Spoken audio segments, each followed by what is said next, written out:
Built in the heart of Pennsylvania's Pocono Mountains, Pocono Raceway first hosted NASCAR competition in 1974. In an era of huge corporations that own and operate multi-tracks, Pocono has managed to remain family-owned and operated since it was built back in 1968. Pocono hosts 2 races each year, so if you want a shot at the championship, you better know how to get around this place. Pocono is unlike any other track on the schedule. It's 2.5 miles long, and it has 3 turns and 3 straights. But here's the deal. Each one of the 3 turns has a different radius and banking, and each of the 3 straights is a different length. Because each of the turns require a different technique, and because you'll need to shift gears to get fast lap times, you often hear people refer to Pocono as the super speedway that drives like a road course. I call it a roval.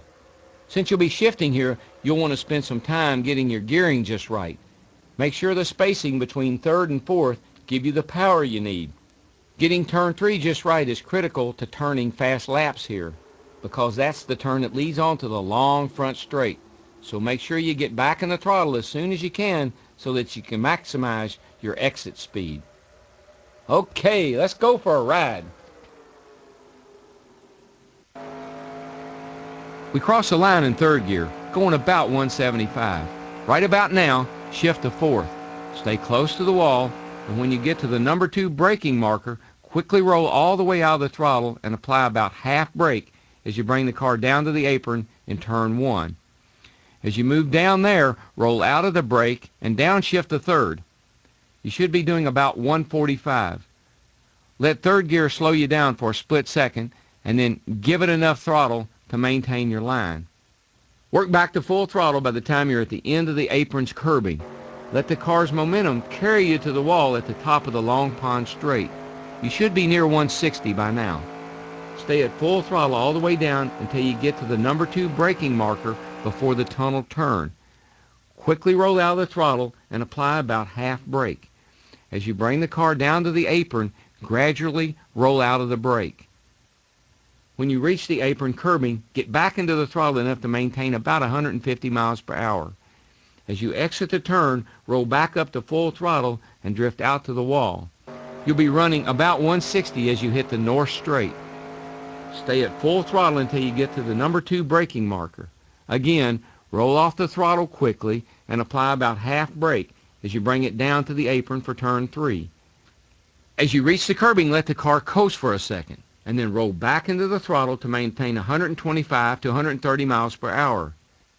You want to be at full throttle as you get to the apex, because your exit speed is critical here. Come off of turn 4 and drift it out to the wall. You want to be running close to 160 when you hit the front straight. Stay near the wall at full throttle all the way down the front straight and back to the start-finish line. Let's watch that again.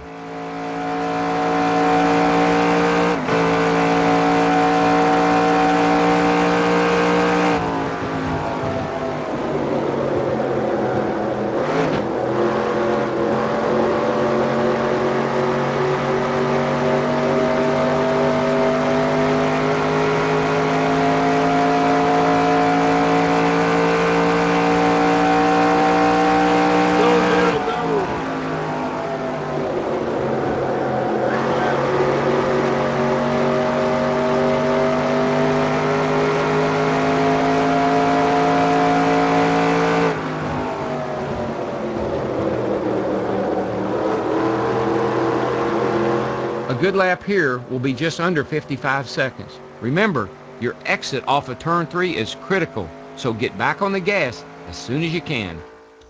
Also, you see in this video how helpful having Pocono is really a lot of fun to drive, but you're going to need a lot of practice to get good here. It's got the longest pit road of any track on the schedule, so keep your green flag stops to a minimum.